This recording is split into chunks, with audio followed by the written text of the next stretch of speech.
Hi, welcome to the Ham Radio Newbie. I'm Jeff, the Ham Radio Newbie, and today I'm coming to you with a warning and some advice. When I started this, I said I was going to take you along my journey. I was going to tell you what I did and what I learned so that you can make different mistakes than the ones that I make. Try to help you avoid making the same mistakes that I make. The mistake that I made was I didn't test an antenna. So my original plan earlier in the week was to go into the car and show you this radio and how it works in the car.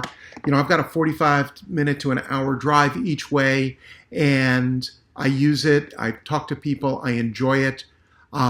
It's made me actually really enjoy VHF, UHF, whereas most of the time before I was spending all of my time in the HF bands. So I have an interesting problem that a lot of us have. See, the antenna that I have is this one. It's got a magnetic base, so it sticks to the roof, but it's fairly tall. And the issue is that it hits the garage door when I pull in or pull out, so I've got to take it down. Not a big deal, not a lot of effort, but I could forget. I have forgotten once. And so I thought, hey, they make these little ones, and I could get one of these, screw it on. They're low profile. They're 3 dB gain typically. That should help. It should be a good antenna. Not as good as this taller one, but it should be okay. What I didn't do, and I should say that this one is designed, and it says right on here what the frequency range is. If I can get that into, I can't. It says 136 to 174 megahertz and 400 to 470 megahertz. So it should have been fine for how I wanted to use it. That was not the case. I put it on in the morning, drove to work, tried to make a couple of contacts. Traffic was particularly heavy, so I didn't call anybody until I was almost at work, and I did make a call out. When I come back later in the day, I noticed for my drive home, I noticed that I couldn't hit any of the repeaters. And I may not have been able to hit any after the first event, when I first tried to do this. I don't know for sure. Bottom line is I brought it home. I put it on a meter to see what the power out was, and I'm getting no power out. That shouldn't be happening, obviously. This should be putting out between 20 and 25 watts. So run it backwards. Well, actually, first I put it on a different antenna to see if it worked, and then I put it on the power meter to see what the power coming out was. Then I thought, well, maybe I better test the antenna itself. And I've got a nonlinear vector, or here, upside down.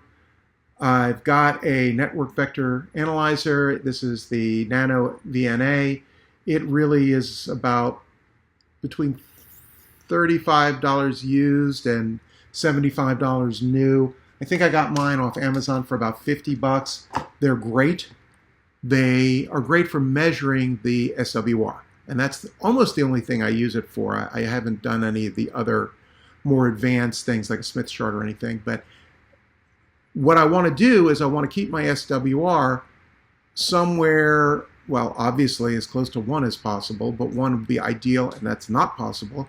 So realistically, somewhere between 1.5 and 2, 1.3 and 2. I have sometimes gone up as high as 2.5. When I tested this, though, in the 2 meter band, it was running between 3.5 and over 5. And I think that's what wiped me out. So I am going to check and see if I can get a warranty return, because I haven't had it this long. But I'm going to tell them honestly what happened, because it is likely that it's my fault, and if they don't want to return it, I will probably buy another one of these. This is the Radioddity QB25. I like the radio. I've enjoyed using it in the car. I use this cup holder mount, because I can take it in and bring it inside, put it up on the desk, or use it outside, use it in the car. I'm not the only one who drives that car, so when my wife is driving it, we can put it in the back seat or move it out of the way and not worry about it. It works great.